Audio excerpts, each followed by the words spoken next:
bien, bonjour, chers amis auditeurs de Radio Courtoisie, et bienvenue en direct dans ce libre journal de géopolitique profonde. J'ai à ma gauche, pour m'assister durant cette émission, Lara Stam. Bonjour, ma chère Lara. Bonjour Nicolas, bonjour chers auditeurs.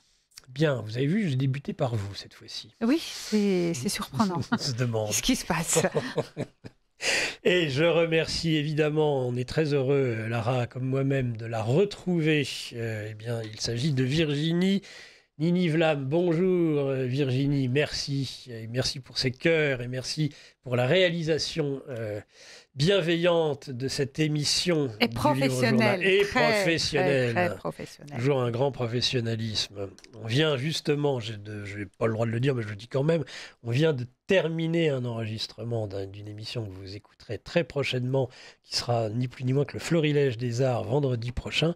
Donc on la met à rude épreuve, Virginie. On ne peut pas dire que ça ne travaille pas à la technique de Radio Courtoisie. Ah non, mais c'est surtout, c'est du niveau incroyable, parce qu'il faut continuer à diffuser. Faut continuer à diffuser la radio tout en faisant un enregistrement avec un direct derrière. Donc, je pense pas que beaucoup de techniciens de CNews ou de BFM sauraient faire ça. Mais nous, dans le même studio en plus. Donc voilà, et nous, puis on est fiers. Et puis ceux qui, les patrons d'émission aussi, hein, ils ont intérêt à filer doux. Hein. Voilà. C'est telle heure et les invités, pareil, dépêchez-vous, ça commence. Exactement. Hein. Mais on a aussi la chance exceptionnelle d'avoir 2 bénévoles. Waouh! Alors, avec nous. Et vous avez eu le temps de les voir, ce qui n'est pas mon cas parce que j'étais occupé à une émission. Patrice, fidèle au poste, et Sylvie, épaulée de Sylvie. Les 2 sont là. Donc, il n'y a même pas besoin que je me déplace au secrétariat pour prêter main forte à Patrice aujourd'hui. Donc, vous pouvez en tout cas, non n'hésitez seulement pas, appeler, écrire et réagir sur tout au long de cette émission. Et il y aura des choses à dire, il y aura des choses sur lesquelles vous pouvez rebondir. N'hésitez pas. Une semaine judiciaire, c'est le titre de cette émission. Et nous aurons d'ici une quinzaine de minutes Régis de Castelnau, qui viendra avec nous commenter. C'est vrai, une semaine qui fut particulièrement une semaine judiciaire, évidemment. On aura l'occasion d'en reparler entre Jubilard, Lola, Sarkozy à la santé. Voilà, donc il y aura de quoi dire.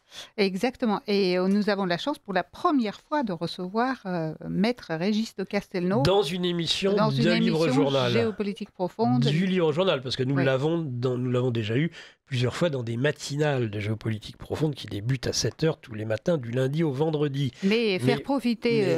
Mais là, voilà, pour Radio Courtoisie, spécifiquement, nous avons la chance d'avoir Régis de Castelnau. Un brillant avocat qui, en plus, n'a pas la langue dans sa poche quand il s'agit de réagir face aux affaires judiciaires et aux décisions rendues. Il pourra nous parler aussi de sa propre actualité. On y reviendra avec lui. Très bien, donc écoutez Lara, moi ce que je vous propose c'est de débuter tout de suite notre revue de presse du jour, qui est un peu une revue de presse de la semaine évidemment. Exactement.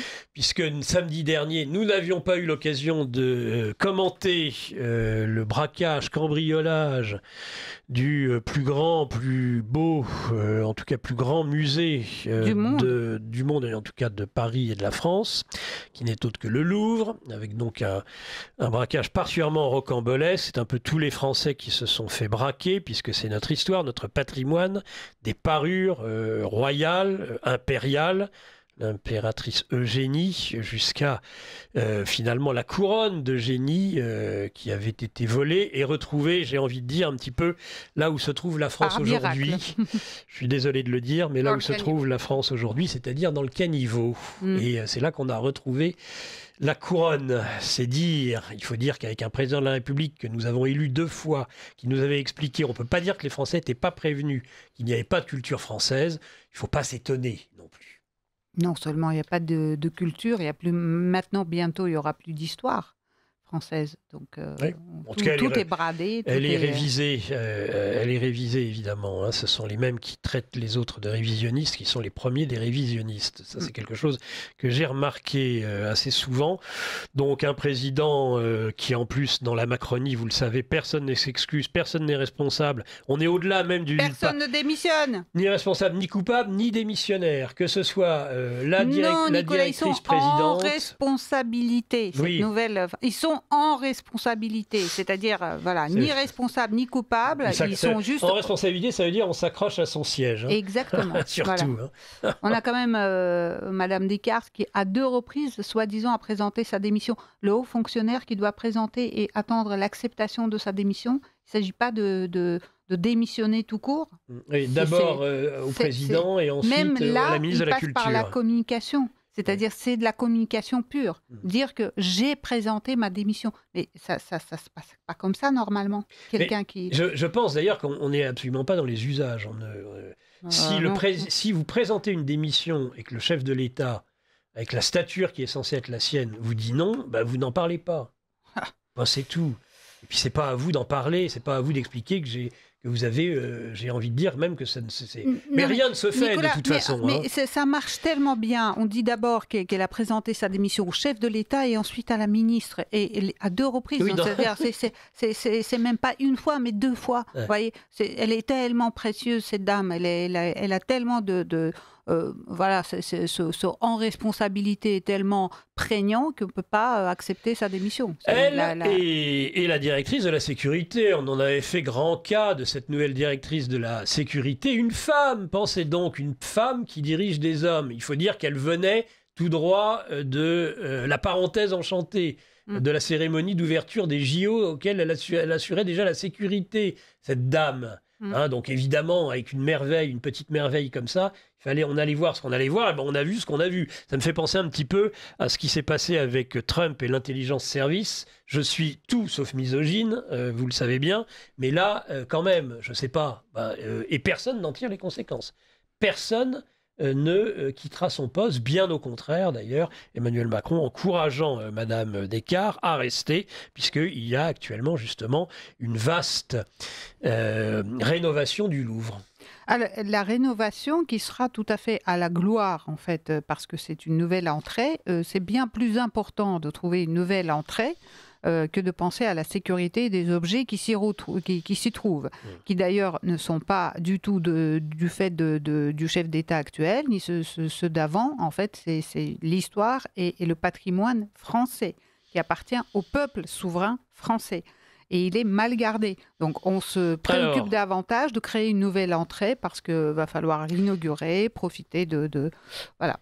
Il est mal gardé, donc on a décidé que ce qu'il restait, ce qui n'a pas été volé de la salle Apollon, de la galerie Apollon, pour être plus précis, eh bien, on l'a envoyé à la Banque de France, chez Villeroy de Galhau. Le gars est même pas capable de conserver notre or, le bel or de la France qui a été vendu, entre autres, ça sera le thème secondaire de cette revue de presse, par un président dont on va parler tout de suite. Eh bien, ils ont décidé d'aller mettre les bijoux de famille, les parures des reines, des rois et des empereurs et des impératrices, tenez-vous bien, à la Banque de France. Alors là, voilà, c'est pas Fort Knox, la Banque de France. D'ailleurs, ça serait si c'était Fort Knox, puisque justement, je pense que alors que le cours de l'or n'a jamais été aussi élevé, on n'a jamais autant acheté, non pas de l'or, mais on achète des bons du Trésor américain.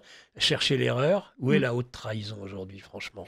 Non, mais c'est dire à quel point, c'est-à-dire que le pays comme la France n'a plus la possibilité d'exposer dans un musée son art, son patrimoine. Et en fait, il faut le mettre dans un coffre-fort. À la Banque de France. À la Banque Chez de Monsieur France. Villeroy de Galhau. Voilà. C'est d'une tristesse absolue. Je ne sais pas ce qu'il faut encore davantage pour parler de la décadence complète de ceux qui nous gouvernent. Alors, on parlait de Banque de France, on parlait d'or. Donc d'or, on parle de Sarkozy, si vous voulez, un instant, Lara. Ah, la transition est parfaite. Eh bien oui, parce que Sarkozy, combien de tonnes d'or il a pu vendre 600 tonnes. Aux Américains, voilà, lors de son quinquennat, aux ordres des Américains, à un prix qui était vil prix par rapport au prix actuel de l'or. Ça, déjà, c'est une haute trahison qui lui vaudrait bien plus que les quelques jours ou quelques semaines qu'il va passer derrière les barreaux, parce que c'est de la haute trahison. Monsieur Sarkozy. Donc Monsieur Sarkozy a du mal à dormir. Il a passé, semble-t-il, une mauvaise première nuit. Il a 2 gardes du corps, enfin 2 agents de sécurité qui dorment dans la cellule d'à côté. 2 policiers qui se retrouvent en tôle, si j'ose dire, permettez-moi cette vulgarité, à côté de Sarkozy. Un Sarkozy dont on sait qu'il était bravache. Moi, je me rappellerai toujours face à un marin pêcheur qui était un petit peu surélevé par rapport à lui. Il disait, viens, descends un peu là, on va s'expliquer. Il avait une armada. Il avait 50 gardes du corps. Le gars, il va en tôle, dans les quartiers de haute sécurité. Il ne devrait croiser personne. Il devrait avoir un certain nombre d'agents pénitentiaires qui s'occupent de lui. Ben non, ça ne suffit pas. C'est comme les parents de Monsieur Lecornu. C'est chauffeur, garde du corps. Je pense que nos éminences, ceux qui nous dirigent aujourd'hui, notre élite, n'a jamais été autant bunkerisée. C'est pas seulement à l'Élysée, rue du Faubourg Saint-Honoré que c'est ainsi. C'est partout. C'est-à-dire qu'ils se bunkérise aujourd'hui cette élite parce qu'ils se sentent totalement illégitimes, chose que l'on peut parfaitement confirmer. Ah mais c'est ça. Et en plus, on découvre en fait que ce n'est pas du tout quelque chose de courant. Hein. Les agents pénitentiaires avaient préparé la venue de Nicolas Sarkozy.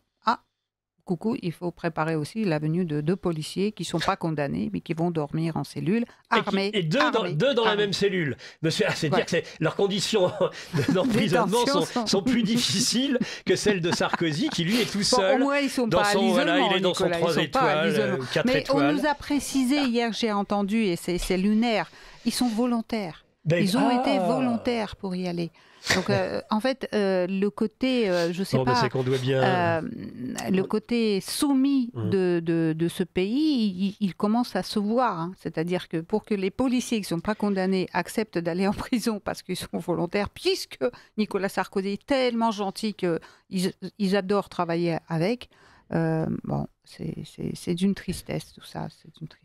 Alors de l'or de Sarkozy, on peut peut-être aller au budget donc puisque nous l'avions parlé, nous en avons déjà parlé dans une semaine précédente. Budget Frankenstein. Ah, budget Frankenstein, comme le virus, oui, comme le nouveau virus Covid. C'est la concomitance de celui-là. Est-ce qu'il y a un vaccin contre le budget Frankenstein?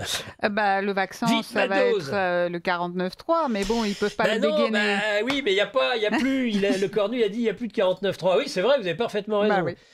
L'équivalent du vaccin va être lâché dans le les 49.3. Il va être lâché, le Frankenstein. Donc déjà, dans la commission des finances n'a pas validé le versant recette. Historique. Voilà, c'est historique. Ça n'est jamais arrivé avant. Mais nos médias se privent de le dire. Hein. Il a fallu avoir le député Coquerel, président de la commission des finances, pour le dire à l'antenne. Je n'ai aucune sympathie pour les filles, mais au moins ceux-là, parfois, disent ce qui ne va pas dans le fond. C'est-à-dire qu'il a fallu rappeler à M. Duhamel, qui est un spécialiste quand même de la politique française depuis des décennies, rappeler que ce n'est jamais arrivé avant. Les travaux de l'Assemblée démarrent sur une loi qui arrive après la non-validation par la Commission des finances. Ce n'est jamais arrivé. Donc, Frankenstein, parce que entre les mesures qui sont orientées pour les LR, d'autres qui sont orientées pour la France Insoumise ou le Parti Socialiste, c'est un véritable Frankenstein. Il n'y a aucune ligne politique. J'ai envie de dire pauvre France. C'est vrai que les Français ont morflé cette semaine. Dans tout, que ce soit le cambriolage, c'est un peu tous les Français qui ont été cambriolés dans leur cœur et dans leur patrimoine et dans leur histoire. On fait toute une histoire sur un ancien président qui se retrouve en prison. On nous explique que finalement les prisons sont pires qu'un coupe-gorge et qu'il faut absolument exfiltrer l'ancien président de la République. Un budget, on n'a pas de budget. J'ai envie de dire une situation particulièrement anxiogène. Et alors maintenant, nous parler carrément du budget Frankenstein, il faut le faire. Bon, Et voilà donc en tout cas ce que on pouvait dire, ma chère Lara, sur le versant national de cette revue de presse. On va aller, si vous le voulez bien maintenant, vers l'international et éventuellement sur l'Ukraine, la Russie. Hier, vendredi, la coalition des volontaires, s'est réunie à Londres, sous la présidence de Keir Starmer. Volontaires pour la guerre. Voilà, volontaires pour la guerre. Alors qu'ils se masquent sous volontaires pour la paix. Hein. Enfin, c'est vraiment... Et alors, c'est toujours la même histoire, puisque de toute façon, c'est la seule référence dans ce monde, c'est l'argent, le fric. Comment piquer 220 milliards d'euros à la banque russe, voilà, puisque vous avez aujourd'hui en Belgique cet argent qui est gelé à 90% en Belgique, et les Belges ne sont pas très heureux, parce qu'évidemment, ça atteindrait leur crédibilité, et puis surtout, un jour, il faudra peut-être rembourser. Et donc, ils ne sont pas enchantés de donner cet argent aux Ukrainiens.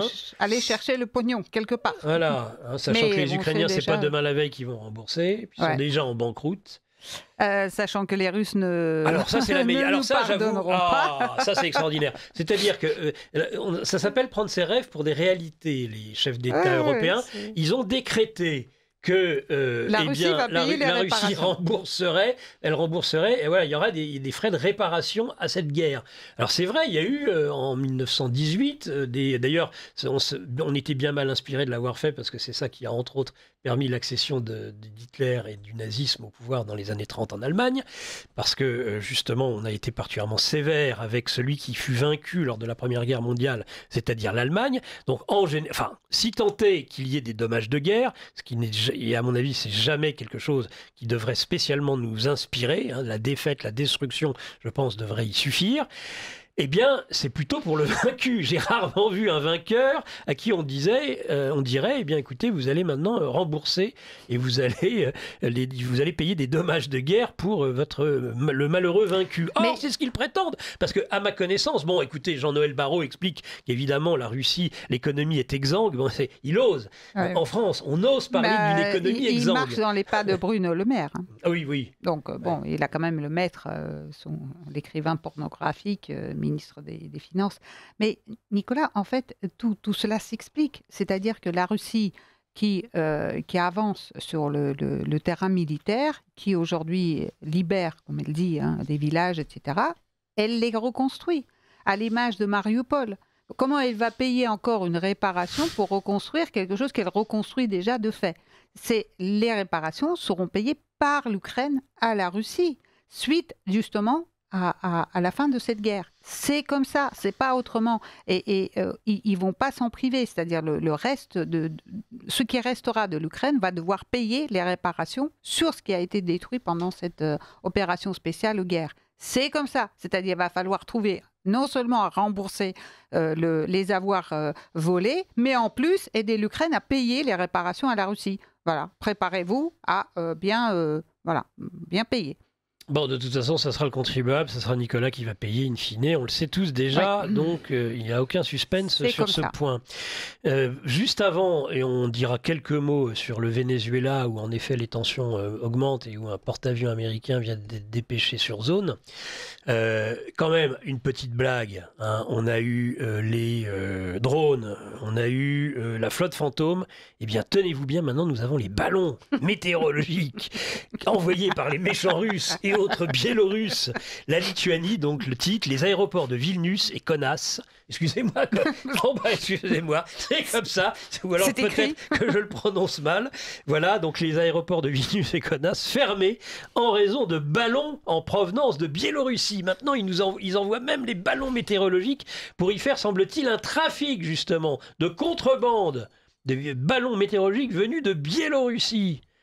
Non, mais vous rendez-vous compte? Mais ils ne nous auront rien épargné. C'est les Russes, en un seul mot. Vous savez, ça c'est la blague actuellement sur les réseaux sociaux. C'est les Russes. Comment écrivez-vous c'est les Russes en un seul mot? Mais le Louvre aussi, c'était les Russes. Rappelez-vous, l'échelle n'a pas été encore enlevée, la nacelle n'a pas été encore enlevée. On avait quand même déjà des gens qui accusaient Poutine du vol. Faut pas oublier ça. On a quand même assisté.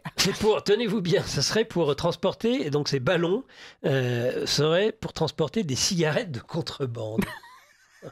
Et donc, on retrouve la Lituanie paralysée par cette bien méchante attaque. Donc, de contrebande, évidemment, Venezuela. Et c'est Trump vrai que Loukachenko, il n'a aucun moyen d'écouler son stock de cigarettes. Il est obligé d'envoyer des ballons. Oui, des ballons sondes, des ballons météorologiques. Non mais arrête-toi. Alors on termine juste sur le Venezuela. Donc 7, 8, il en est à combien de traités de paix d'après lui, Donald Trump? 8. Il en aurait peut-être, mais c'est mal parti, le 9e, avec l'annulation de la conférence de Budapest, du sommet de Budapest, en tout cas pour l'instant. Je tiens quand même à rappeler et peut-être préciser à nos auditeurs, c'est-à-dire l'histoire de la rencontre de Budapest et la ville et le pays qui a été choisi, c'est Trump. C'est pas Poutine qui a suggéré une rencontre. Donc c'est Trump qui suggère à Poutine une rencontre. Et c'est lui qui l'annule aussi d'ailleurs. C'est lui qui choisit la ville et le pays où ça va se passer.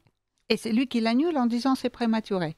Mais on a des clowns au pouvoir.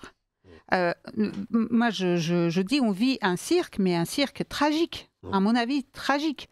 On a attendu et on a félicité le peuple américain d'avoir pu choisir quelqu'un que le système n'avait pas choisi, mais nous assistons à quelque chose de totalement tragique pour la planète entière.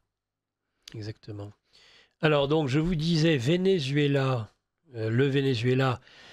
Eh bien, Maduro dit ils inventent une guerre. Il réagit au déploiement militaire américain. Voilà ce qu'explique le président. Là, il ne peut pas taxer ou il ne peut pas taxer. Venezuela. Il va carrément faire une guerre pour récupérer les ressources naturelles. C'est tout.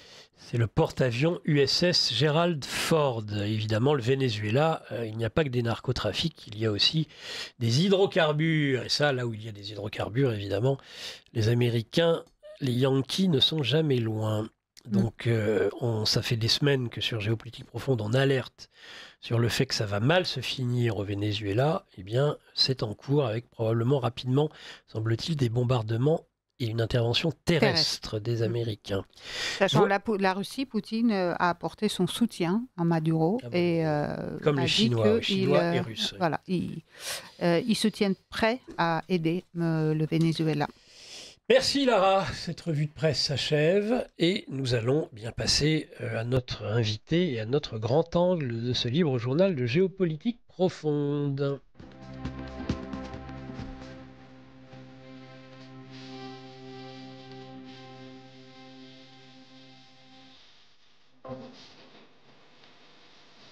Voilà, chers auditeurs de Radio Courtoisie. Eh bien, c'est Régis de Castelnau que je vous ai annoncé en début d'émission qui est avec nous et que nous saluons. Bonjour mon cher Régis et bienvenue sur Radio Courtoisie dans ce livre journal. Bonjour Nicolas, bonjour Lara. J'aurais dû commencer par Lara d'ailleurs, mais bon. Pas de souci, maître. Elle reste déjà et c'est bien pour vous parce qu'en général, elle est là pour la revue de presse et puis elle va ensuite avec ses amis de la technique et du standard. Oui, mais aujourd'hui, il n'est pas seul. Bon, je peux rester avec vous. Vous pouvez rester un petit peu avec nous. On a annoncé une semaine judiciaire et je crois, cher maître, qu'en effet, nous avons été servis cette semaine. Est-ce que vous m'entendez? Je vous entends très bien. On a été particulièrement servis cette semaine en matière de justice. Mais je me demandais par quelle affaire vous souhaitiez que nous commencions. La chronologie, Jubilard, non? Silencieux. Alors, on a Jubilard, on a Lola.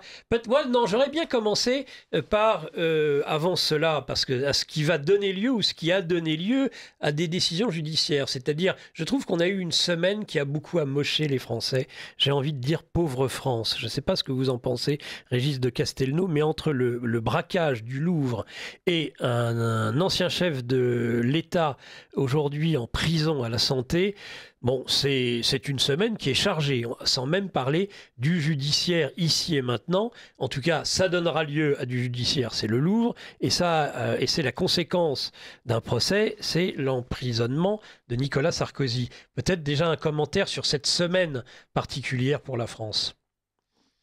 Ça devient une routine, mon cher Nicolas, ça devient une routine. parce que je vous écoutais là auparavant, hein, j'étais déjà rentré dans la salle virtuelle. Oui. Euh, oui, il se passe tous les jours des choses qui agressent. J'aime bien cette approche qui agresse le peuple français par le spectacle de notre dislocation, Oui. de notre effondrement. C'est ça. Alors, moi, en ce qui concerne l'actualité internationale, moi, une chose qui m'a aussi frappé cette semaine, je me suis retrouvé aux alentours de la fin du mois de février 2022, après l'intervention russe en Ukraine, face à un délire propagandiste totalement effrayant. Et là, on y est revenu depuis, et je rajoute ça, on va parler du judiciaire évidemment, Bien sûr. je rajoute ça, c'est que depuis quelques jours, on a un délire russophobe belliciste sur les médias français. Alors, Tout à fait. que la coalition des volontaires se réunisse, la coalition des toxicos, la coalition des chihuahuas, personnellement, je m'y intéresse plus tellement parce que ça n'embraye pas sur le réel. Ouais. Ça n'embraye pas sur le réel. On n'a pas les hommes, on n'a pas l'argent, on n'a pas les armes, on n'a plus l'industrie. Donc, ces rodomontades sont totalement ridicules. En plus, on prétend que, je crois qu'il y a le chef d'état-major de l'armée de terre qui est venu dire il faut être prêt dès ce soir, voire demain matin. C'est ça. Donc, oui, mon garçon, mais tu sais de qui tu parles en face, dont tu prétends qu'ils veulent nous faire la guerre? C'est la première puissance militaire du monde, point barre. Ils ont une puissance nucléaire largement supérieure à celle des États-Unis. Ils ont un armement qui a 10 à 15 ans d'avance. Qu'est-ce que vous voulez faire? Et de toute façon... Et l'expérience de la guerre que nous n'avons pas. Alors maintenant, ils ont une guerre de haute intensité, Oui. mais une guerre de haute intensité. Je rappelle qu'on a avant que M. Macron ne la brade aux Allemands, bonne idée, excellente idée, donner l'arme nucléaire aux Allemands, eh bien, les Russes savent que nous avons une arme nucléaire. Alors, je voyais un titre de l'Express, la Russie a-t-elle peur des armes nucléaires? Ben, évidemment qu'elle a peur, c'est pour ça qu'elle en a aussi, et beaucoup, et bien supérieure à la nôtre. Donc, si on s'avise de les bombarder, y compris qu'ils ont un système, si on arrivait à décapiter, c'est le fameux système de main morte, Oui. si on arrivait à décapiter la direction de l'État russe, eh bien, on serait vitrifié. C'est-à-dire que la France serait transformée totalement en parking. La mécanique infernale se mettrait quand même en place. Ça s'appelle justement le système de la main morte. C'est ça la guerre aujourd'hui. C'est ça la guerre. C'est ça que ça implique, la dimension militaire des conflits. Il faudrait qu'on se calme un peu et que le chef d'état-major de l'armée ne vienne pas Général Mandon. Ne vienne pas. Alors lui, bon, c'est extraordinaire, l'homme soja qui vient. Enfin, il était colonel lors du premier mandat. Il est devenu chef d'état-major par. C'est énorme, oui. 5 étoiles. Et on lui a donné ses 5 étoiles en vitesse. Il est grotesque. Et puis il y a également Schill, qui est le chef d'état-major de l'armée de terre. Alors bon, c'est ridicule de les voir. Alors on avait déjà l'habitude des généraux de plateau, hein, c'est-à-dire que ces généraux en retraite qui viennent tapiner sur les réseaux et y dire n'importe quoi. Bon, c'est déshonorant pour l'armée française, mais maintenant on s'aperçoit qu'elle est commandée par des gens qui sont à peu près les mêmes. Bon, ça m'inquiète beaucoup. Non, voilà, tout ça, le délire russophobe de cette semaine, avec ces petits détails habituels, Monsieur Hollande, parce que je rappelle que c'est l'ancien président de la République quand même, Monsieur François Hollande, qui est venu dire c'est les Russes. Il n'a pas dit exactement comme ça, mais il a pas dit. Loin. Bon, donc c'est une vraie souffrance. Ouais. C'est une vraie souffrance, et pour répondre à votre question, Nicolas, c'est que voilà, l'histoire du Louvre. Ouais. Je ne vais pas dire que c'est la goutte d'eau qui fait déborder le vase, parce que le vase, il y a longtemps c'est une piscine à débordement. Hein. Oui, donc, vertical. Donc, non, mais le problème, c'est que ça vient... Enfin, là, on est dans le cœur de ce pays, de cette partie qu'on aime, le Louvre, les bijoux de l'Empire, c'était plutôt le second cette fois-ci. La facilité, la désinvolture des casseurs, Et puis, le spectacle, alors, deux choses. D'abord, moi, j'ai relevé un article du Huffington Post qui disait « Mais qu'est-ce que ça veut dire? C'est encore l'extrême droite qui instrumentalise un casse. » Ben oui, ils instrumentalisent aussi, l'extrême droite instrumentalise le budget, instrumentalise l'insécurité. Bon. Et naturellement, repris par Monsieur Thomas Legrand, vous savez, l'agent électoral payé par votre argent, Monsieur Thomas Legrand, qui a dit que c'était nazi, en fait, de mettre avant. Il n'a pas utilisé le terme nazi, mais le fait d'exploiter cette catastrophe sur laquelle je donne éléments, eh bien, c'est vouloir instaurer quasiment le fascisme en France. Il a écrit comme ça, hein, quasi. Bon, et c'est terrible. Et là, on apprend, alors, deux caractéristiques. C'est d'abord l'incompétence, la nullité. J'ai appris hier que la société qui a installé les vitrines n'avait pas l'agrément pour la sécurité. On en apprend tous les jours, et entre autres par le Canard enchaîné. On apprend qu'il a fallu installer une cuisine parce que la patronne du Louvre trouvait qu'elle était trop bruyante. Tout est comme ça, c'est absolument horrible. C'est le macronisme en marche habituel. Donc, on n'était pas assuré, ça c'est relativement normal dans la mesure où l'État est souvent ce qu'on appelle son propre assureur. Hein, sur bon, mais ça a frappé les gens quand même. Hein. Non, attendez, je rassure les contribuables, c'est pour vous. Hein, le préjudice subi là, c'est pour vous. D'abord, c'est un préjudice immatériel, soyons clairs, hein, mais c'est pour vous. Donc, on a toute cette catastrophe, le rapport de la Cour des comptes qui montre bien que c'est une gabegie totale. Et alors, rapport de la Cour des comptes, en effet, sur le plan sécuritaire, comme quoi les demandes de travaux avaient pris énormément de retard, contrairement à ce que nous dit par exemple Madame Dati, ministre de la Culture.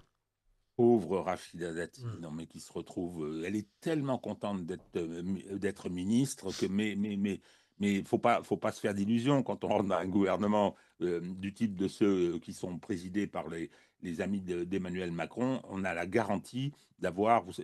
C'était Jacques Chirac qui disait les emmerdements, ça vole en escadrille. Donc non, moi, ce que je constate, premièrement, c'est l'acharnement du président de la République, et j'en dirai un mot peut-être un peu plus tard, bien sûr. Qui a décidé et qui dit non, il ne faut pas qu'il y ait des démissions, il ne faut pas que la patronne, Madame Descartes, démissionne parce que, il lui a dit personnellement, je crois, il y a eu une fuite, parce que je veux qu'elle mène le grand projet qui va coûter milliards d'euros. Alors, je ne sais pas si c'est un ou plusieurs. 800 millions, oui. Oui, allez, il y a toujours des dépassements, 1 milliard d'euros. Hein, et donc, est-ce que vous savez... Alors, tiens, moi, je ne suis pas journaliste, donc confirmez-le-moi si c'est vrai, mais il paraît qu'il y a une aile qui va être construite, rénovée, etc., en partenariat, naturellement, avec notre oligarque en chef, M. Arnaud, et qu'on va appeler l'aile Renaissance. Il faut quand même douter de rien. Il ne doute de rien. Et donc, lui, Emmanuel Macron, veut continuer, et ça en dit long sur la suite qu'il concerne, mais qui concerne la France, mais surtout, personne ne démissionne. Personne ne démissionne. Jamais. Mais c'est parce que je pense qu'il sait très bien que dès que ça va commencer, il sera très rapidement... Ce sera un effet domino. C'est un effet domino qui le concernera inévitablement. Donc, en fait, il faut tout garder et il ne faut jamais démissionner. Eh bien, je ne suis pas d'accord. Mais... Je ne suis pas d'accord. Ça n'est pas un désaccord important, vous allez voir. Moi, j'ai publié un article il y a quinzaine de jours sur quel était l'objectif que je prêtais, hein, moi je ne suis pas dans sa tête, que je prêtais à Emmanuel Macron. Je me disais, voilà, il veut en fait poursuivre, il ne démissionnera pas. Acharnement, c'était au début de la crise, le cornu, et il ne démissionnera pas parce qu'il veut poursuivre son mandat. Il a un mandat de destruction de ce pays. Il est allé recevoir son satisfecit aux États-Unis par un prix de l'Atlantic Council remis par M. Larry Fink, qui est l'oligarque mondial en chef. Et donc, et il va poursuivre ce mandat qui lui a été confié grâce au coup d'État de 2017. Eh bien, et je disais, une fois qu'il aura terminé ça, il va aller prendre présidence de la Commission européenne, puisque Merz a dit qu'on mettrait Madame von der Leyen à la présidence honorifique, à la présidence de la République allemande, et donc il prendra la présidence de la Commission pour une UE transformée en État fédéral. Et je me demande si je ne me suis pas trompé. Je me demande si je ne me suis pas trompé, parce qu'il y a les traits de caractère de ce monsieur que le complot de 2017 nous a infligé. C'est que je me suis en train de me demander si tout ce qui est... C'est un objectif qui est, à mon avis, irréaliste. Je pense irréaliste, mais ces gens sont capables de tout. Hein. Ça va nous ramener au judiciaire, vous allez voir. Le problème de Macron, c'est qu'il aurait bien voulu un troisième mandat. Hein, il aurait bien voulu, il l'a dit d'ailleurs, la révision de la Constitution est une bêtise, bon, il limite à 2 mandats. Donc, qu'est-ce qu'il va essayer de faire? Il va essayer de faire une opération Poutine-Medvedev. C'est-à-dire qu'en 2027, on va... que quelqu'un lui garde au chaud la place. On va tout faire pour mettre une marionnette, un pantin, un Glucksmann, par exemple. Et en plus, alors lui, il est tenu par tout le monde. Hein. C'est un agent américain, dites-vous bien, qui sera le doigt sur la couture du pantalon avec ses grands intérêts. Et lui prendrait alors le poste de Premier ministre avant de pouvoir se représenter en 2032. Il l'a dit. Il a dit à ses partisans, préparez-vous pour 2032. Ah d'accord, bien. Donc, alors, quand je dis ça, les gens me disent, mais attends, mais c'est inenvisageable. Il y a 80% des Français qui veulent qu'on le foute dehors. Oui, sauf ils veulent. Il a été élu tranquillement en 2017. Et réélu. Alors, personne ne le connaissait. En 2022, il a été réélu confortablement. Merci les castors, hein, systématiquement. Les castors seront encore là. Moi, je le sais bien. Hein, je suis sûr de ça. Et puis, on a tous les outils. 2017, et vous connaissez mon analyse, Nicolas, c'est un coup d'État. Bien sûr, c'est un coup d'État judiciaire. Pas seulement. Hein, c'est la haute fonction publique d'État socialiste, organisée autour des GRAC, etc., qui a monté ça. Jean-Pierre Jouyet en tête. Un jour, il faudra qu'on les juge, mais je ne sais pas si ça arrivera ce jour-là. Mais, donc, là, qu'est-ce que ça a marché en 2017? Et là, ils vont tout essayer. Quand vous pensez quand même... En 2020 et en 2022, il n'y a pas eu d'élection réellement. D'ailleurs, on en a vu les conséquences immédiatement sur les élections législatives. Il n'a pas fait la campagne. Tout le blocage est lié à 2022. Le problème, c'est qu'ils ne vont pas hésiter. Ils ont d'ailleurs commencé le jugement qui prononce l'inéligibilité de Marine Le Pen est un tract politique. Ce n'est pas un jugement judiciaire, c'est une blague. Hein. Donc, avec exécution provisoire. Bon, alors, quand on vient dire que ce sont les politiques eux-mêmes qui ont adopté ces textes, c'est parfaitement exact. Hein. Alors après, ils viennent pleurnicher quand ça leur tombe dessus, parce que quand ils le votent, ils se disent ça tombera sur le voisin. Bien sûr. Donc, ils ont... vous vous rendez compte, on a scandale mondial, puisque le vice-président américain est venu dénoncer l'opération roumaine. Hein, il est venu à Munich. Hein. Eh bien, nous, c'est pareil. Même Trump s'en est ému. Marine Le Pen, patronne du premier parti de France, qui, dans les sondages, est donné entre 35 et 40%, n'aura pas le droit de se présenter. Et c'est fini, hein, c'est plié. C'est plié, sauf amnistie, mais tout à fait improbable. Faudrait-il gagner à ce moment-là une législative précédemment pour pouvoir adopter une amnistie, sachant qu'il y a aujourd'hui des ententes et des accords qui me font dire, moi personnellement, que ce n'est pas demain la veille que nous aurons une nouvelle élection législative, parce que je pense qu'il y a un accord de fait entre les socialistes et le bloc central. Enfin, c'est mon analyse. Bien sûr, non, mais ils n'ont aucune envie, les socialistes ne veulent surtout pas, qui ont été sauvés aussi, parce qu'il y a deux courants qui ont été sauvés par l'opération du nouveau Front populaire. Merci Jean-Luc Mélenchon. Ce sont les socialistes qui étaient totalement au fond du trou. Donc, ils se retrouvent avec plus de députés que LFI. Bravo, encore bravo, Jean-Luc Mélenchon. Et ensuite, on a Ils étaient annoncés à 30 ou 40 députés par les sondages. Renaissance et ils se retrouvent avec 120-130, je ne sais plus. Mais enfin bon, ils ont été sauvés par moi, je me rappelle de ce dessin. Nous allons battre Macron. Alors quelqu'un dit comment? Mais comment? En votant pour lui, bien sûr. Donc, comme d'habitude. Donc, je pense que si nécessaire, l'appareil judiciaire, il est là. Il a fait élire Macron par choix politique et idéologique. Le bloc des magistrats, qui est relativement homogène, est au service, s'est mis au service, mais pas parce qu'il reçoit des ordres, mais parce qu'il y a des connivences politiques, idéologiques et sociologiques. C'est la petite bourgeoisie urbaine qui est la base de masse du macronisme. Et la bourgeoisie est macroniste, bien évidemment, mais la base de masse, c'est la petite bourgeoisie urbaine. Donc, qui est très représentée dans la magistrature. Et cette magistrature, après avoir choisi Emmanuel Macron en 2017, condamné Marine Le Pen à l'inéligibilité, condamné Nicolas Sarkozy dans un dossier parfaitement vide, ça je prends mes responsabilités, en ancien combattant de l'anti-sarkozysme, oui. Hein, donc, oui. Mais c'est comme ça. Donc je pense qu'on aura Jean-Luc Mélenchon, s'il commence à devenir un petit peu dangereux, eh bien le procès se déroulera à ce moment-là. Vous savez que, rappelez-vous, que les 17 perquisitions à grand spectacle, etc., qui avaient été lancées, n'ont jamais donné lieu à un procès. Il y a des mises en examen, Madame Chikirou, tout ça mijote tranquillement. On l'utilisera quand ce sera nécessaire. Quiconque sera dangereux politiquement sera alors éliminé.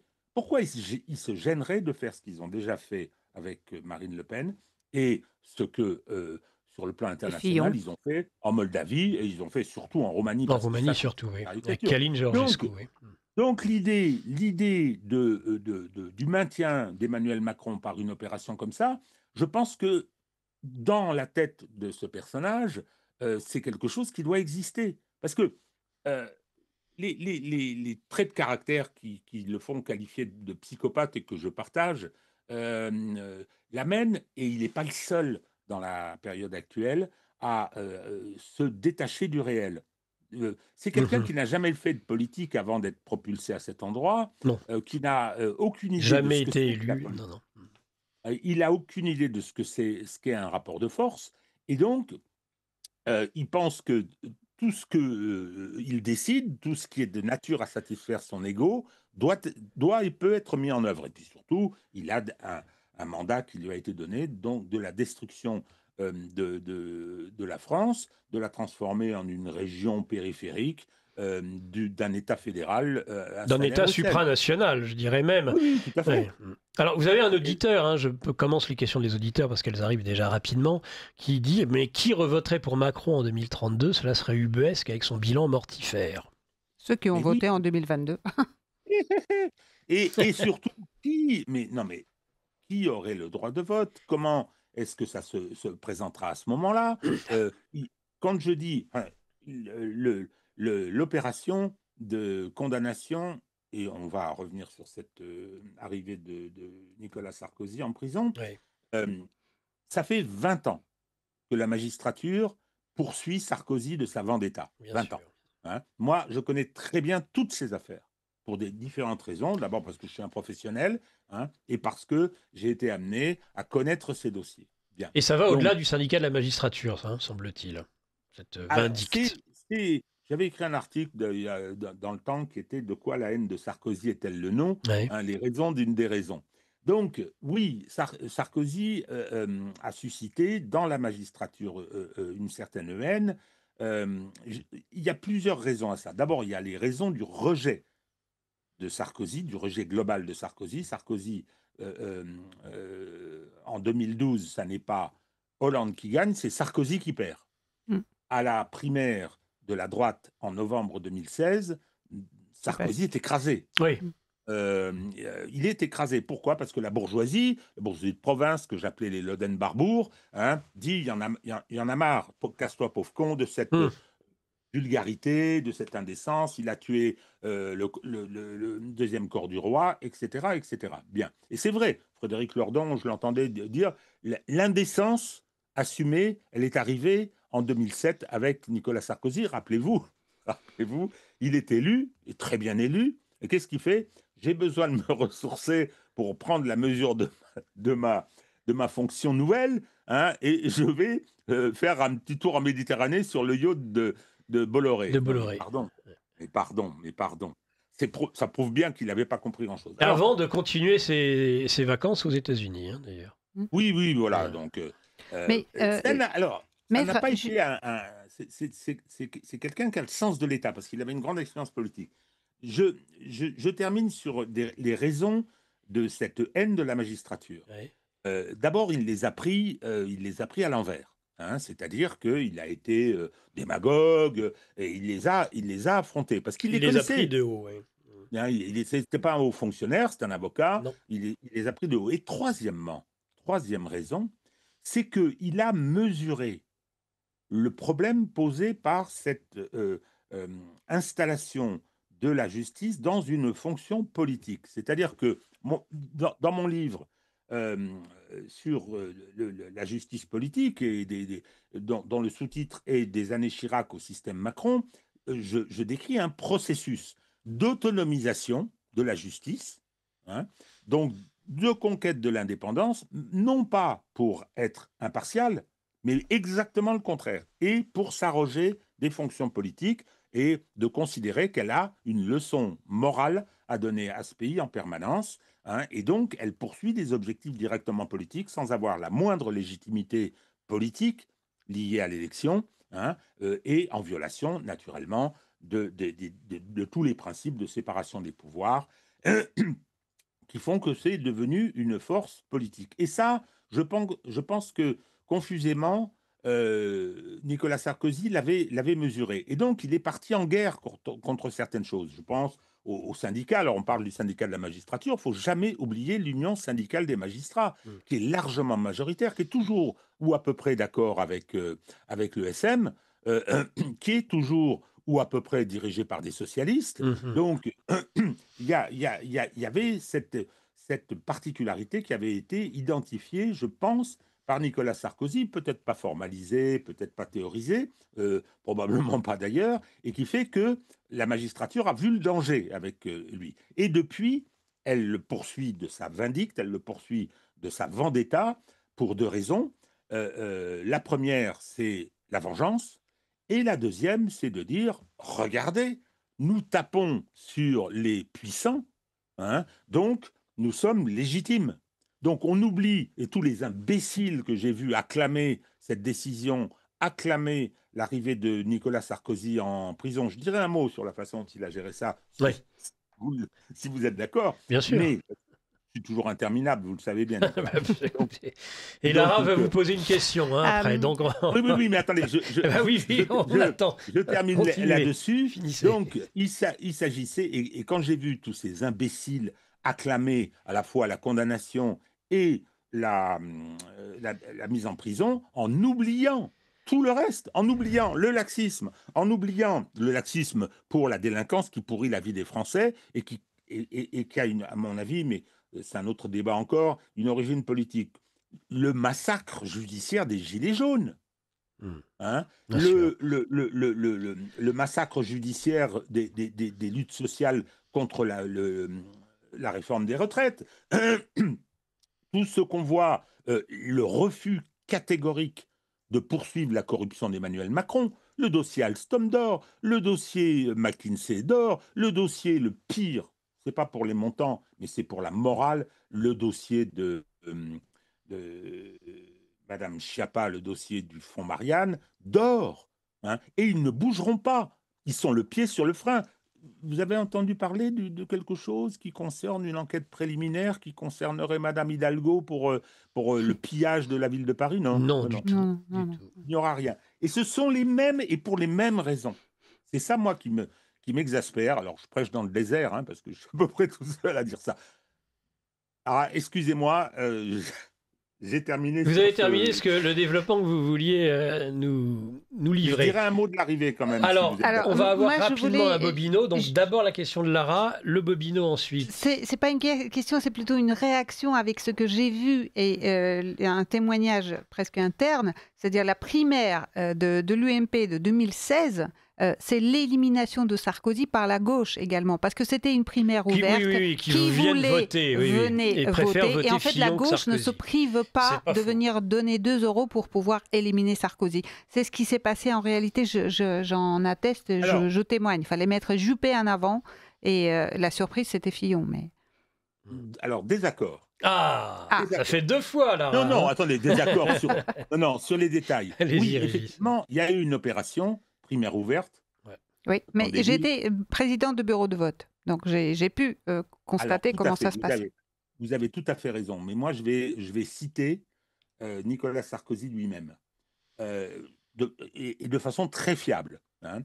Il y a eu une opération pour éviter Sarkozy, la haine de Sarkozy, et qui a été faite avec Juppé. Mais ce qu'a dit Sarkozy, il a dit si il n'y avait pas eu cette mobilisation de la gauche pour Juppé, Fillon aurait gagné au premier tour. Rappelez-vous, il y a eu 2 tours.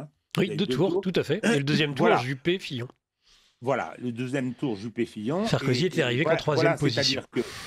C'est-à-dire que dans le dernier virage, parce qu'il y avait des sondages, alors je ne sais pas ce qu'ils valaient, pour une primaire ouverte, qui disaient que Fillon était battu. Et puis, il y a eu ce grand renversement. Ouais. Mais je ne pense pas que ce soit un renversement lié à la manipulation de la gauche autour de Juppé. Il y avait d'autres significations. Mais je pense que la bourgeoisie, finalement, qui avait eu quelques espoirs dans Sarkozy, a considéré qu'il était plus fréquentable, quoi. Merci Régis de Castelnau. Nous passons un très court bobino et nous revenons tout de suite après cela. Vous appréciez cette émission? Alors aidez Radio Courtoisie à en produire d'autres. Rendez-vous sur soutenir.radiocourtoisie.fr. Merci d'avance. Alors des interventions des auditeurs avant de continuer nos échanges avec Maître Régis de Castelnau. Une auditrice, j'écoute dès le début votre émission. Concernant le Louvre, ne pensez-vous pas que ces bijoux volés ne soient que des faux? Non. Non. Chère auditrice, non, je ne pense pas que ce soit des faux, justement. Et d'ailleurs, le cas de la couronne de génie, qui pourrait éventuellement être restaurée. Non, mais on a pu restaurer Notre-Dame, et là, pareil, c'est-à-dire on utilise un argument pour stresser les Français en disant « c'est pas sûr, c'est possible de la rénover ». Non, c'est hallucinant, c'est hallucinant. Elle est retrouvée, il faut la restaurer, et il y a nul doute qu'elle est restaurable. Enfin, mais même là, il rajoute une forme de stress aux Français. Une auditrice, l'Allemagne n'a pas... Alors, je suis assez d'accord avec ce qu'a dit cette auditrice, mais moi, je parlais surtout, évidemment, de la Russie aujourd'hui. L'Allemagne n'a pas subi la Première Guerre mondiale sur son sol. Il n'était donc pas illogique de lui faire payer des réparations après le traité de Versailles. Cependant, les différents plans adoptés sous la pression des Américains, ainsi que l'hyperinflation des années 20, ont fait que l'Allemagne n'a payé qu'une petite partie des réparations prévues par le traité. Bon, je suis absolument d'accord avec ce qui est dit, mais je ne faisais qu'un parallèle. Nicolas, nouveau désaccord. Un nouveau désaccord, Régis. Alors, avant que vous réagissiez aussi à ce désaccord, et un auditeur, les Français l'ont déjà, en parlant de Macron, voté 2 fois, pourquoi pas 3 fois, les médias feront le nécessaire, pas de problème. Régis de Castelnau. Alors oui, le 13 novembre 1918, oui. Mon aïeul Édouard devait lancer l'offensive pour rentrer en Allemagne. Oui. C'était tel qu'elle était prévue pour mettre l'Allemagne réellement et véritablement à genoux militairement. Oui. Elle était déjà exsangue économiquement, et ce qui explique pourquoi elle était confrontée à des difficultés sociales tout à fait considérables. C'était le 13 novembre. Or, le 11 novembre, contre l'avis de mon aïeul, contre l'avis de Pétain d'ailleurs, l'armistice est signé. Donc, personnellement, je pense que ça n'était pas possible de ne pas la signer. Pour des raisons, parce qu'il y avait les Américains qui poussaient, Wilson, les Anglais voyaient bien ce qu'impliquait le fait que ce soit la France qui mette l'Allemagne militairement à genoux. Oui. Hein, donc, personne ne le souhaitait. Foch a été un peu obligé. Mais c'est une erreur stratégique majeure, effectivement. Alors, le désaccord, il porte non pas sur les conséquences, c'est-à-dire mettre en place un traité que les Américains refuseront. Hein. Le Congrès refusera le traité de Versailles, ce qui était quand même extraordinaire. C'est vrai. Et donc, on a mis à la charge du pays vaincu des sanctions, un certain nombre de mesures qui n'étaient pas à l'échelle de la réalité de sa défaite militaire. Hein. Bon, et qui était le principal bénéficiaire du traité de Versailles? C'était la France qui avait le plus souffert, voyons. C'est-à-dire qu'il avait une partie du pays détruit, occupé, etc. Et donc, ensuite, qui a saboté ce traité de Versailles? Les Américains pour commencer, et les Anglais. Hein, j'invite tout le monde à lire les livres d'Éric Branca, qui fait cette démonstration. Ce sont les Anglais qui ne voulaient pas d'une France puissante en Europe. Hein, mais ça, vous n'allez pas en contradiction. À se reconstruire. Vous n'allez pas en contradiction avec cet auditeur. Voilà. Hein. Ça ne va pas non, mais je dis ça vient compléter ce que dit l'auditeur. Des accords, c'est que je crois que, effectivement, erreur stratégique française, difficilement évitable, parce que je crois qu'il faut être honnête. Et après, vous savez comment dans certains milieux, et je pense à ma propre famille, hein, parce que bon, moi j'ai été un peu élevé dans ce souvenir. Bien sûr. Donc c'était Clémenceau qui avait refusé le bâton de maréchal à Castelnau parce qu'il était trop catholique. Bon, et donc on appelait Clémenceau le père la victoire, P-E-R-D. Hein, non pas le père de la victoire, mais le père la victoire. Il a perdu la victoire. La victoire. Tout à fait. Lara, vous vouliez intervenir?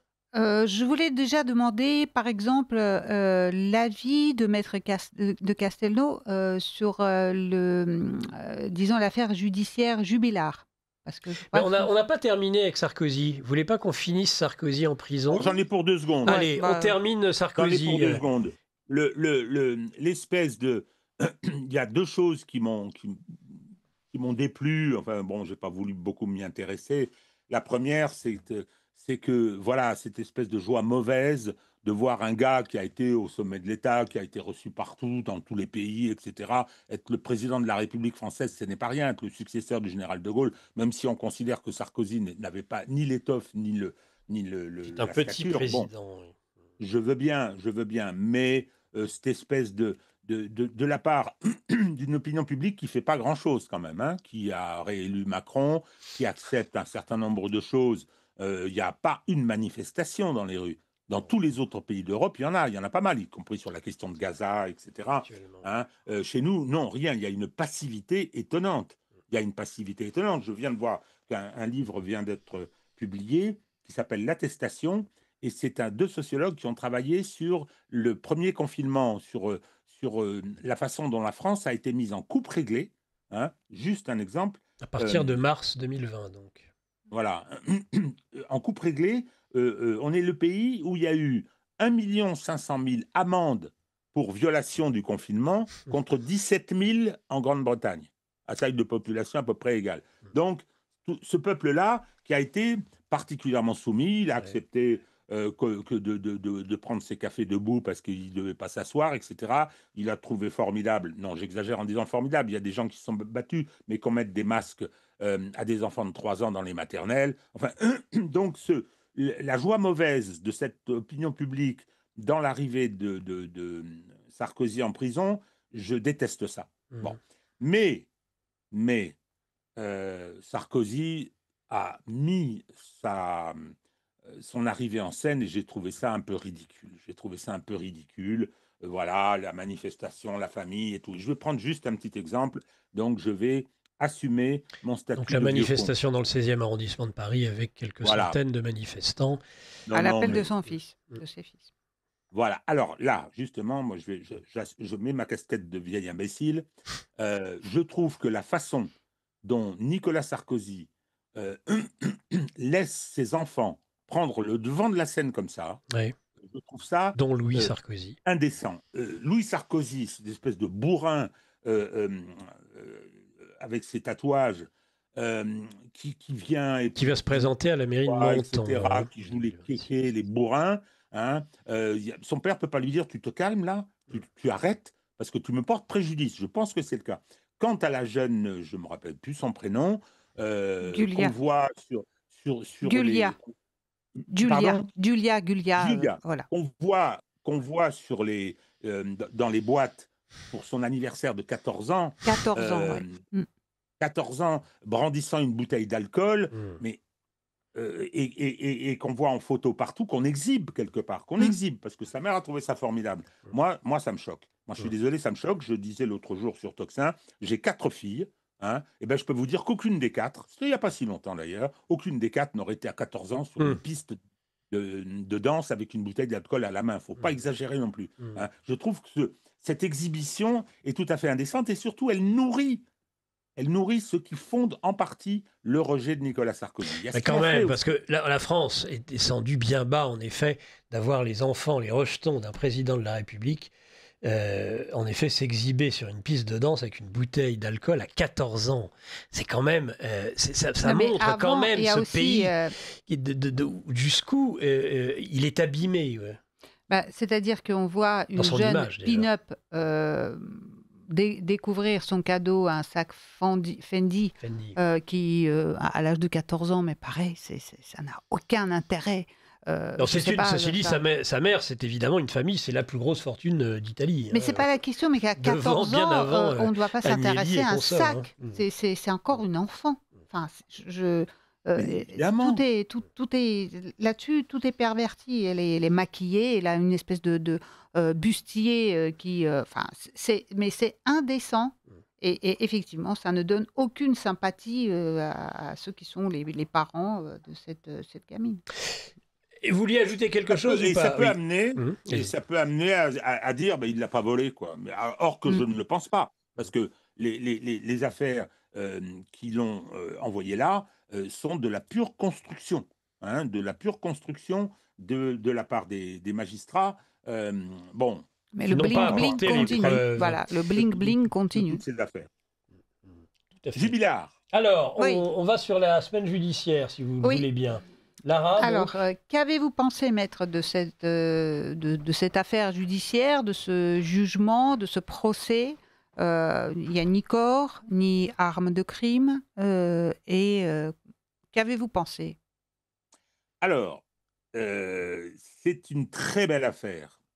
Ça, c'est l'avocat qui parle. Oui. Donc, si vous voulez, c'est passionnant. Moi, la passion pour les faits divers, je la trouve normale. Les faits divers racontent une société. Hein. Moi, je suis de ceux qui regardent Faites entrer l'accusé à la télé. Hein. Et pourtant, quelquequefois, alors, moi, j'ai fait pas mal de pénal, mon épouse beaucoup plus. Quelquefois, pendant une insomnie, quand je regarde ça, je tombe sur ma femme. Mais non, c'est normal qu'on se soit passionné. Je trouve que l'affaire Jubilard, il y a eu une passion que j'ai trouvée beaucoup plus, dans son expression, beaucoup plus recevable que l'affaire Daval, par exemple, où le procès se passait sur les plateaux des chaînes d'infos. Là, il a été maintenu au prétoire, et ça, c'est une bonne chose. Bien. Alors, moi, je suis gêné.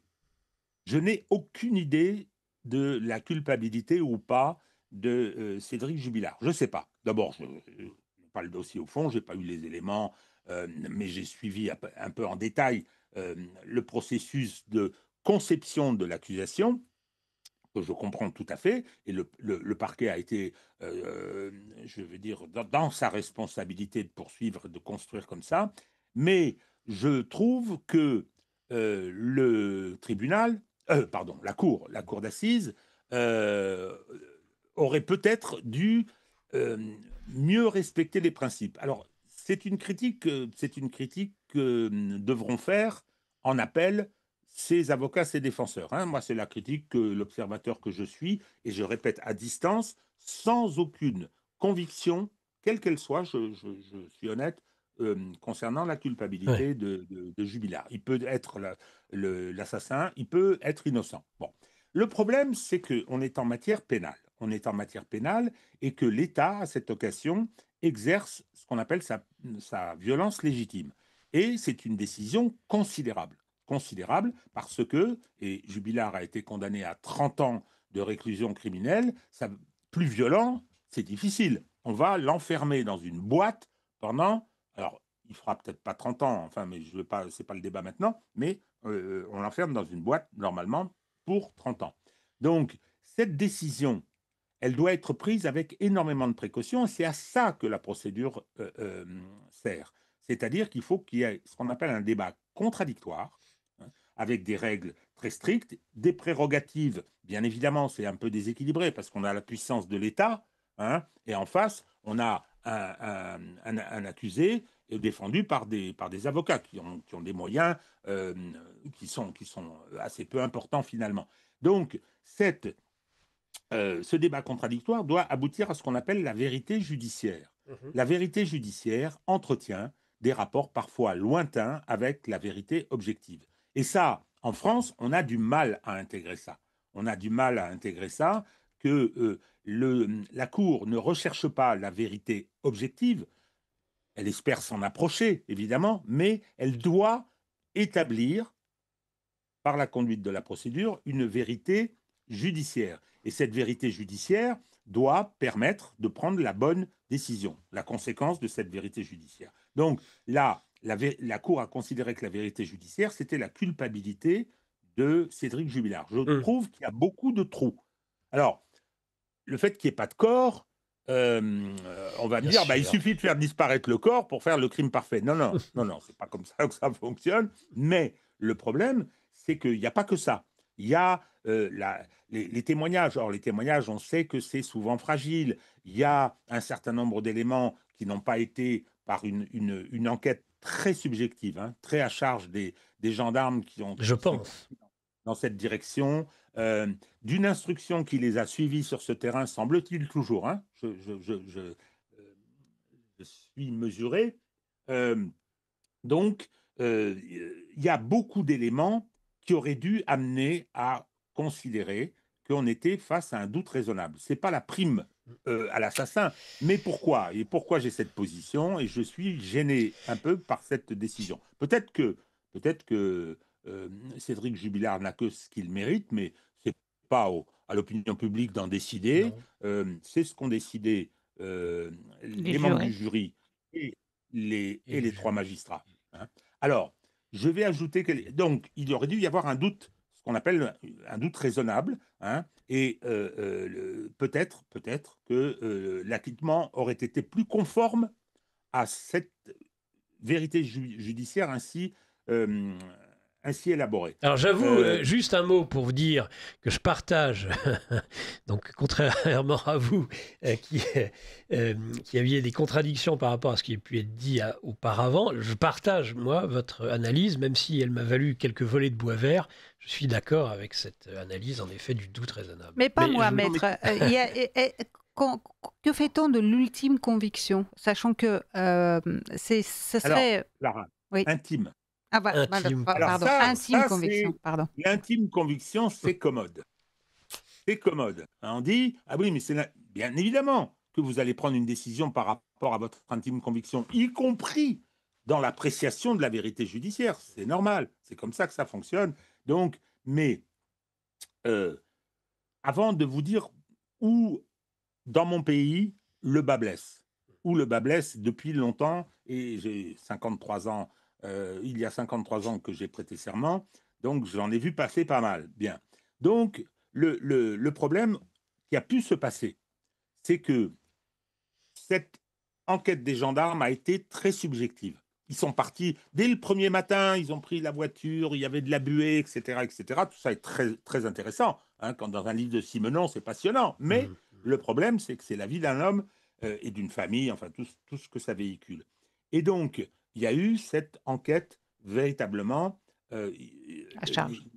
Les gendarmes à charge, et puis ils ont une conviction, donc tout a été fait pour construire ce scénario, au détriment peut-être d'autres. L'instruction aussi, m'a-t-il semblé. Et ce que je sais, je n'accuse personne, Oui. c'est que le rôle des magistrats dans le jury est très important. Bien sûr. En système anglo-saxon, ce qui n'est pas nécessairement le système idéal, mais aux États-Unis, le jury délibère à part. À part. Les magistrats ne sont pas là. Or, moi, j'ai suffisamment eu l'expérience de ces magistrats faisant de tout leur poids une forme de pression qui n'était pas immorale, mais pour sauver le travail des enquêteurs et pour sauver le travail du procureur général. Non, le PG aussi, hein, mais le travail de l'instruction. Ça existe, ça. C'est une forme de corporatisme un peu particulier.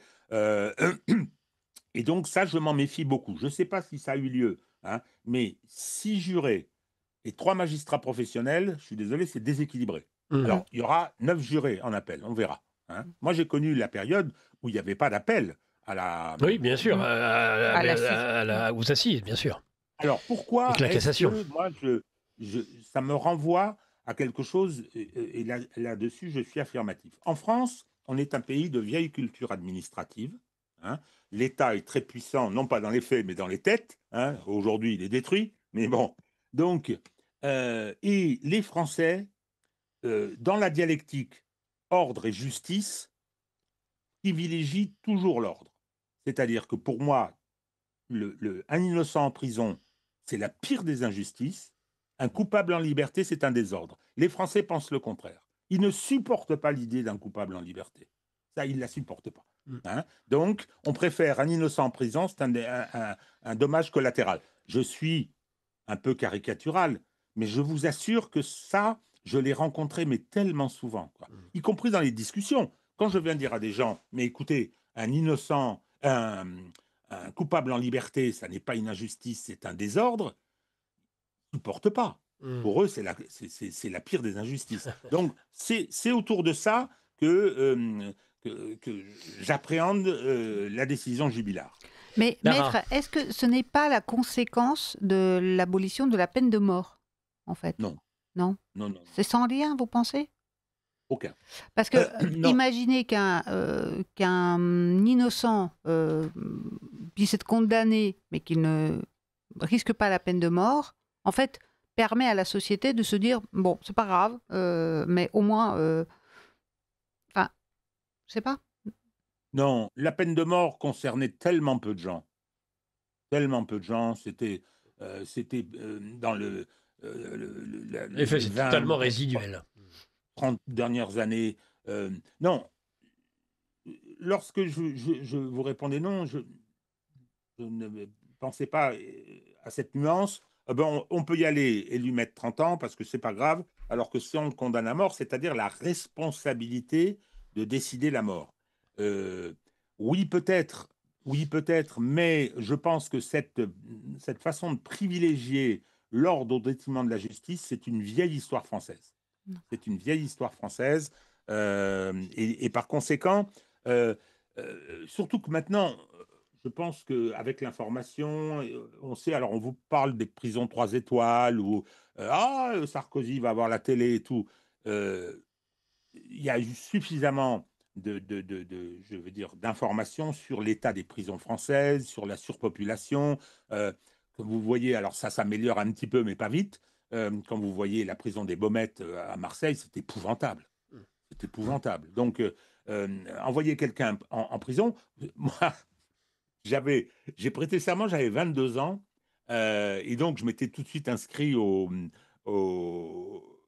flagrant délit, et on était désignés, et j'ai été voir les gens en prison. Ma première visite à 22 ans à la santé reste un souvenir très fort.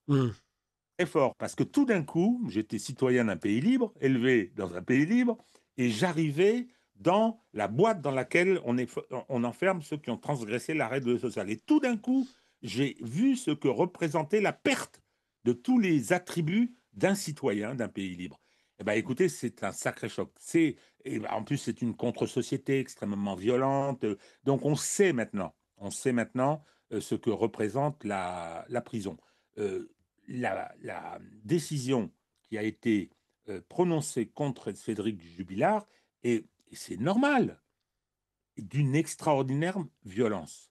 La violence légitime de l'État, c'est une extraordinaire violence. Merci, Régis de Castelnau. J'aimerais maintenant, le petit quart d'heure qu'il nous reste dans ce libre journal de géopolitique profonde sur Radio Courtoisie, si vous le voulez bien, que nous abordions le procès de Dabia Ben-Kérid, l'assassin présumé, en tout cas, et aujourd'hui condamné, de la petite Lola, sachant que eh bien, nous avons abouti à une perpétuité réelle, 30 ans, et c'est la première fois qu'une femme en France est condamnée à cette peine de prison aussi lourde. C'est une question très délicate. Très délicate parce qu'il y a l'abomination du crime. Bien sûr. L'abomination. Alors les gens disent satanisme, je comprends. Je comprends, c'est tellement... sorcellerie, tout du moins. Oui, de sorcellerie. Bon. Le problème, c'est que ça a provoqué une très grande émission, ça a fait l'objet d'instrumentalisation, et ce que je trouve relativement normal. Quand on vient dire « Ah, l'extrême droite manipule », c'est ridicule. L'extrême droite s'empare de choses qui posent problème aux gens qui lui font confiance ou souhaitent avoir la confiance de plus de gens. Donc, ce sont des questions totalement politique. Oui, parce qu'on rappelle que Dabia Ben-Kérid était en situation au QTF, donc d'obligation de quitter le territoire français au moment du crime. Or ça, je voyais en Suède, qui est un pays qui était, du point de vue de la sécurité, un pays à l'abandon. Je crois qu'ils en ont pris la mesure d'ailleurs, où il y a eu un Érythréen qui a commis un viol, et puis à la fin de sa peine, qui n'était pas bien élevé d'ailleurs, on a demandé qu'il soit expulsé. La Cour a refusé en disant que le viol n'avait pas duré assez longtemps. C'est pas une blague, j'ai vu la décision. Donc, tout ça, ce sont des questions politiques. Oui, et donc, il faut qu'elles soient traitées dans le champ politique, et ça, c'est tout à fait normal. Mais ce sont aussi des questions judiciaires. Moi, je me demande...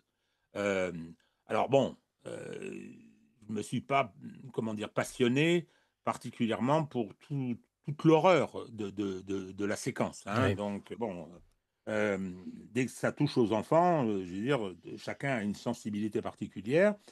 Mais je m'interroge quand même sur, justement, ce cadre politique qui fait qu'on a traité cette affaire d'une certaine façon. Et on a peut-être bien fait, Mais je m'interroge sur la santé mentale de la criminelle. Je m'interroge parce que c'est tellement n'importe quoi que l'abolition du discernement était probablement en cause. Alors avant, si vous voulez, l'abolition du discernement, on en a beaucoup parlé quand il y a une conclusion de l'instruction qui dit ben non, les experts se sont prononcés et tout, donc non-lieu, ce qui ne veut pas dire que la personne est libérée, elle est internée évidemment, mais altération du discernement, ça atténue la peine, abolition du discernement, on ne peut pas juger parce qu'on ne juge pas les fous. Auparavant, avant la réforme, la conception, c'était état de démence au moment des faits. Je trouve que ça parlait mieux quand même, ça parlait mieux. Bon, est-ce que cette personne aurait dû être jugée ? Je réponds oui, même si il est probable qu'elle est complètement folle. Donc, et parce qu'il a fallu organiser cette espèce de cérémonie, c'est pas une chose facile, le non-lieu pour cause de démence. C'est pas une chose facile parce qu'imaginez la famille ou les polémiques. Rappelons-nous l'histoire de Sarah Halimi, où la communauté juive s'était beaucoup mobilisée. Les gens n'avaient pas bien compris. Il se trouve que non pas par hasard, mais j'ai eu l'occasion de discuter sans violation du secret professionnel avec les experts qui avaient conclu à l'abolition du discernement, donc à la folie de l'auteur de la défenestration de la malheureuse Sarah Halimi, et il m'avait dit, il était juif observant, mon ami, et il m'avait dit, il n'y a aucun doute possible, il est complètement cinglé. Bon, donc, alors, je termine sur cette affaire. je trouve que ça a été à peu près maîtrisé dans, dans, dans le traitement par la presse.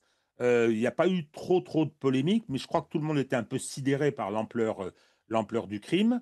Et donc, ce qui a été une espèce de thérapie liée à cette procédure s'est bien déroulé. Je vais quand même rappeler que l'Institut pour la justice aurait été bien inspiré de ne pas lancer une pétition demandant la peine maximum qu'elle a eue,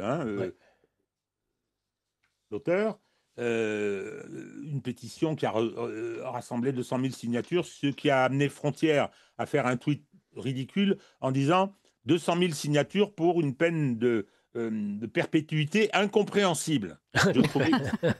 C'est comme moi avec l'ultime conviction. Voilà, exactement. Exactement. Donc, bon, non, on s'abstient. Je déteste tout, enfin, quand il y a la clameur autour de la procédure. Que chacun ait envie, que chacun pense que Daval ceci, que chacun pense que c'est Cédric Jubilard cela, que se posent des questions, etc. Qu'on se trompe. La France est un pays particulier où on condamne les innocents, à mon avis, trop facilement, mais où après, une fois qu'on les a condamnés, on les innocente souvent aussi. Omar le Jardinier, par exemple, pour avoir bien, sinon très bien connu le dossier, il était, de mon point de vue, parfaitement coupable. Pierre Goldman était coupable. Quant à Christian Ranucci, j'ai changé d'avis. Après avoir lu le bouquin de Gilles Perrault, j'étais persuadé de l'innocence et je suis aujourd'hui, j'ai la conviction de la culpabilité.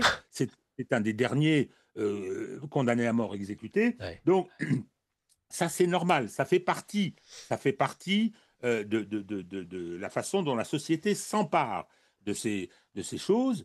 Mais il faut, quand se déroulent les procédures, quand l'État, parce que la justice c'est l'État, prend une décision, utilise sa violence légitime, il faut que ça se passe dans le calme et dans le respect des règles. Pour moi, c'est très important. Alors, Jubilard, les règles ont été respectées. L'affaire, je ne me rappelle plus exactement de son nom, donc je ne le prononcerai pas. Les règles ont été respectées. Elles ne l'ont pas été pour Sarkozy.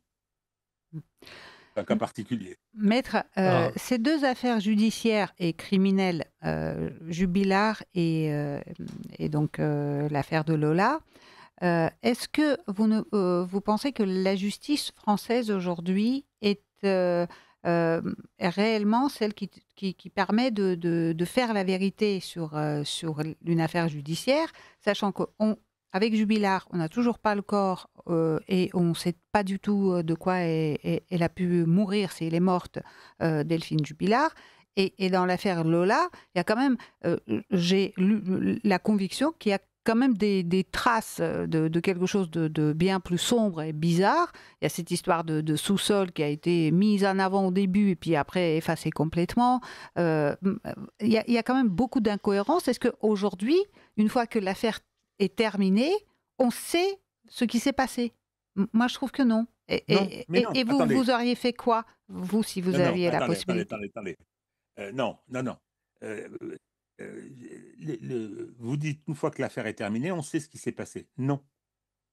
Mais non. Vous avez. À quoi sert un procès? Je reviens un petit peu en arrière.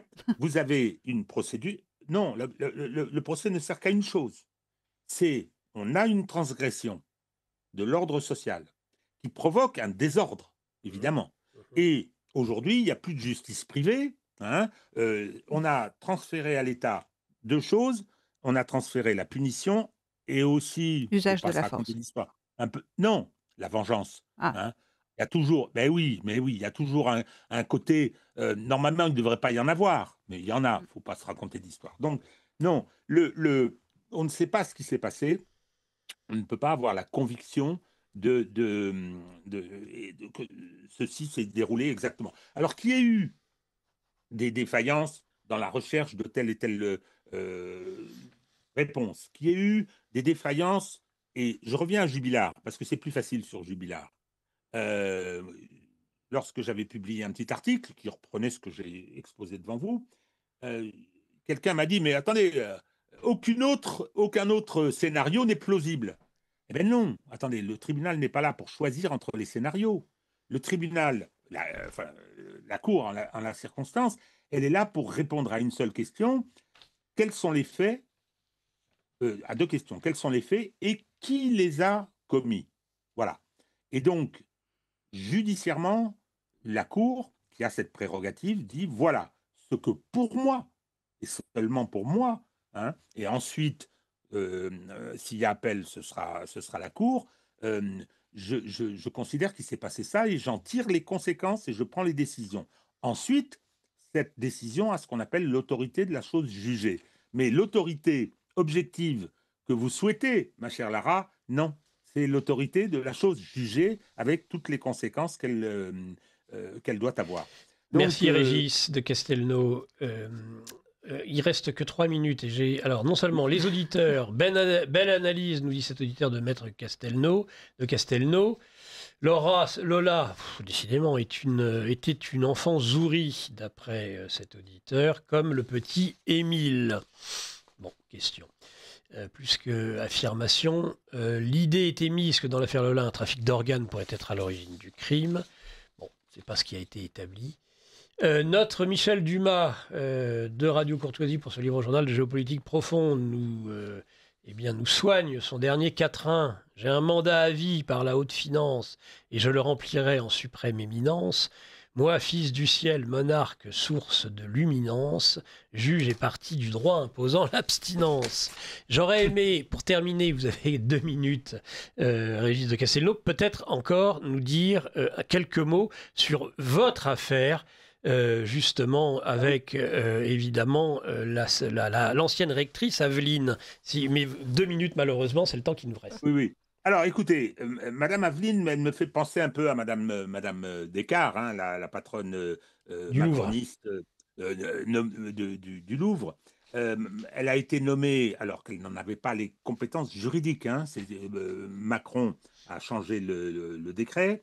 Ensuite, c'était son premier poste de rectrice, ce qui pour l'Académie de Versailles n'est jamais le cas normalement. Elle a géré, semble-t-il, en dépit du bon sens, l'affaire Paty, et il y a eu cette histoire du courrier dont on pense qu'il a pu provoquer le suicide d'un enfant victime de harcèlement scolaire. Ses parents avaient été rabroués et menacés d'ailleurs, et à la suite de ça, Gabriel Attal a fait une enquête. Il a dit il y a 55 courriers qui sont honteux, hein, et qui posent problème, etc. Et puis il avait commencé une procédure qui a été prestement arrêtée. Les amis de Macron ne risquent rien. Cette personne s'acharne. Hein, j'ai écrit un article qui faisait 4000 signes et elle vient dire que c'est diffamatoire. Il ne l'est pas, hein, au plan juridique. Quand je rédige un papier, je sais à peu près ce que je fais quand même. Hein, j'ai de l'expérience. Mais elle s'acharne. Alors, je ne sais pas ce que va décider le tribunal, mais c'est clairement de la procédure Bayon. C'est d'abord une susceptibilité mal placée. Elle devrait raser les murs après tout ce qui s'est produit. Parce que moi, il n'y a pas que l'affaire de ce jeune adolescent. Il y a aussi l'affaire Paty, où l'administration n'a pas soutenu pauvre Samuel Paty. Et donc, et d'ailleurs, il y a des procédures judiciaires qui se poursuivent, non-assistance à personne en danger. Tout ça continue. Donc là, je ne sais pas. Hein, alors, elle était partie pantoufler dans le privé, ça n'a pas duré très longtemps. L'émission s'achève, Régis. Voilà, si vous pouvez juste conclure. Mais la caste, toujours, elle a été récupérée par Madame Valérie Pécresse. On ne laisse pas les amis dans le besoin. Merci beaucoup, Maître Régis de Castelnau. Et nous nous retrouverons, je crois, la semaine prochaine dans une matinale de géopolitique profonde. Merci à vous. Cette émission s'achève, ma chère Lara. On remercie évidemment à nouveau nos 2 bénévoles et puis notre technicienne Virginie, et nous laissons la place à Mike Borowski et à son invité, l'excellent Michel Fize. Merci, chers auditeurs, de votre écoute et à très bientôt sur Radio Courtoisie.